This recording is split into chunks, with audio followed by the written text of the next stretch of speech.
تو صحابہ کرام خیال رکھتے تھے امام کی بد دعا سے بچیے، جس دن امام صاحب بد دعا کر دیں گے آپ کہیں کے نہیں رہیں گے۔ حدیث صحیح بخاری کتاب الاذان حدیث نمبر 755۔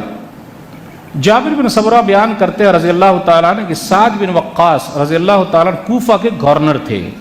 ایک آدمی نے الزام لگا دیا کہ ان کو نماز پڑھانا نہیں آتا۔ پوری مسجد میں ایک ہی دو ہوتے ہیں چھٹ کھوپڑی کے، یعنی جن کی کھوپڑی گھومی رہتی، ایک ہی دو ہوتے ہیں، ان کو بڑی غیرت ہوتی اور وہ امام کے پیچھے پڑے رہتے اور وہ مسجد بھی چھوڑ دیتے ہیں، امام مسجد چھوڑیں گے یا میں مسجد چھوڑوں گا۔ اور ہر جگہ ایسے لوگ مل جاتے ہیں، امام کو ہٹاتے کہ نہیں ہٹاتے، ورنہ میں مسجد کو نہیں آؤں گا۔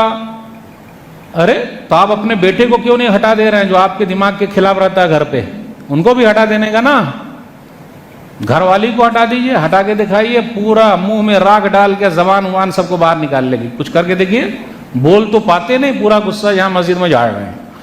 تو اب کیا ہوا، ایک آدمی نے کہا تو عمر بن خطاب رضی اللہ تعالیٰ عنہ نے ان کو ہٹا دیا کہ آپ امامت نہیں کریں گے، آپ گورنر نہیں رہیں گے، عمار بن یاسر آپ جائیے رضی اللہ تعالیٰ عنہ، آپ کوفہ کے گورنر ہیں، نماز آپ ہی پڑھائیے گا۔ اس کے بعد ایک کمیٹی بیٹھائی، جب کمیٹی بیٹھائی تو سب لوگ ڈھونڈ ڈھونڈ کے پوچھے، سب لوگ گھوم گھوم کے پوچھے ارے ان کو نماز پڑھانا نہیں آتا کیا سعد بن وقاص رضی اللہ تعالیٰ عنہ کو؟ تو ایک آدمی کھڑا ہوا جس کا نام اسامہ بن قتادہ تھا، وہ کھڑا ہوا اور کہا کہ یہ تو اچھی طرح نماز پڑھانا بھی نہیں جانتے، انصاف بھی نہیں کرتے، جہاد کے لیے بھی نہیں جاتے۔ الزام لگایا، تہمت لگانا، الزام لگانا ایک ہی دو لوگوں کی طرف سے ہوتا، بقیہ سب لوگ چاہتے امام صاحب رہیں، لیکن ایک ہی دو لوگ سیدھا بولے نہیں امام صاحب نہیں رہیں گے۔ اس کے بعد کیا ہوا، سعد بن وقاص رضی اللہ تعالیٰ عنہ، سعد بن وقاص رضی اللہ تعالیٰ عنہ کھڑے ہو گئے۔ سعد بن وقاص رضی اللہ تعالیٰ عنہ وہی صحابی ہیں کہ جو دعا کر دے اللہ قبول کر لے۔ آپ وہ کھڑے ہو گئے، اللہم ان کان عبدک ھذا کاذبا قام ریاء وسمعۃ فاطل عمرہ واطل فقرہ وعرضہ بالفتن۔ اے اللہ تیرا یہ بندہ جھوٹا دکھاوے کے لیے کھڑا ہوا ہے، جھوٹ بول رہا ہے، تو اے اللہ اس کی عمر لمبی کر دے، لمبی عمر، اے اللہ اس کی غریبی کو فقیری کو بڑھا دے، اے اللہ اس کو فتنے میں ڈال دے، آزمائش میں ڈال دے۔